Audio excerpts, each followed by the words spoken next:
प्रसाद बिरयानी बेचने का काम करता था और उसकी बिरयानी इतनी फेमस थी कि दूर दूर से लोग उसकी बिरयानी खाने आते थे। वो अपने ग्राहकों से बिल्कुल दोस्तों जैसा व्यवहार करता था। किसी की प्लेट में एक्स्ट्रा रायता डाल देता तो किसी की पसंद के हिसाब से मसाला कम ज्यादा कर देता। अरे राम प्रसाद भाई, आज तो फिर से बहुत भीड़ है। हाँ भाई, ये सब आपकी दुआओं का असर है। जरा सा इंतजार करिए, बस फिर आपके लिए एक प्लेट बिरयानी तैयार करता हूँ। अरे भाई साहब, इनके यहाँ हमेशा ही भीड़ रहती है। इतनी लजीज बिरयानी जो बनाते हैं। अरे चुप रहो मोहनदास, फालतू की तारीफ ना करो। अरे ये भीड़ बता रही है कि मेरी तारीफ फालतू है या नहीं है। इतने में राम प्रसाद के बेटे गौरव और अर्जुन वहां आ गए। अर्जुन ने देखा कि ग्राहक बिरयानी के लिए चिल्ला रहे हैं, तो वो गुस्से से उनको डांटने लगा। अरे इतना शोर क्यों मचा रखा है? थोड़ा शांति से खड़े रहो, वरना भगा दूंगा सबको। अर्जुन बेटा, ग्राहकों के बिना हमारा काम नहीं चलेगा। याद रखो, ग्राहक भगवान होते हैं।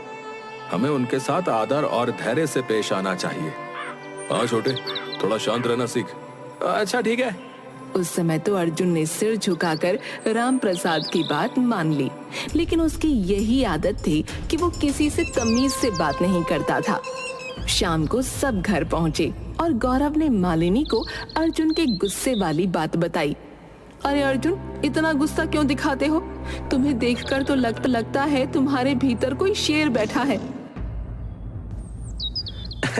अरे भाभी, मैं तो बस शांति बनाए रखने की कोशिश कर रहा था।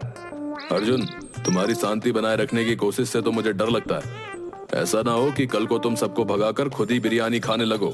गौरव की बात सुनकर सब हंस पड़े। पिताजी, आपने कभी सोचा है कि अगर अर्जुन ठेला संभालेगा तो सब ग्राहक भाग जाएंगे? हम सबको नया बिजनेस सोचना पड़ेगा। अरे बेटा, तुम भी ना, अर्जुन को थोड़ा समय दो, वो भी सीख जाएगा। अचानक इसी हंसी मजाक के माहौल के बीच राम प्रसाद की तबीयत बिगड़ने लगी। उसका चेहरा पीला पड़ गया। गौरव और अर्जुन ने उसे सहारा दिया।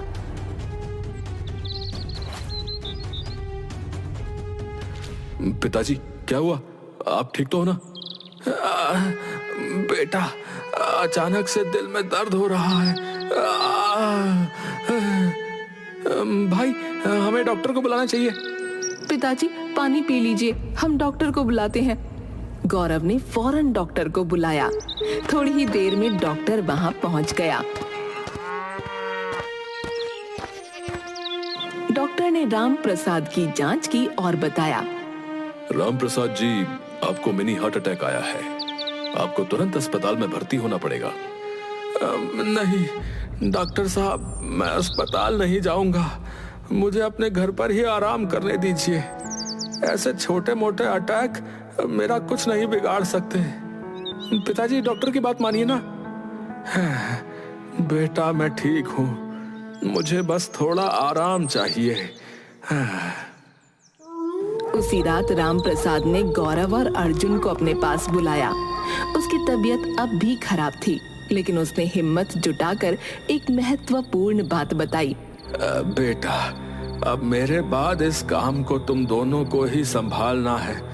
मेरी एक आखिरी इच्छा है कि मेरी बिरयानी की खास रेसिपी तुम्हारे हाथों में ही रहे।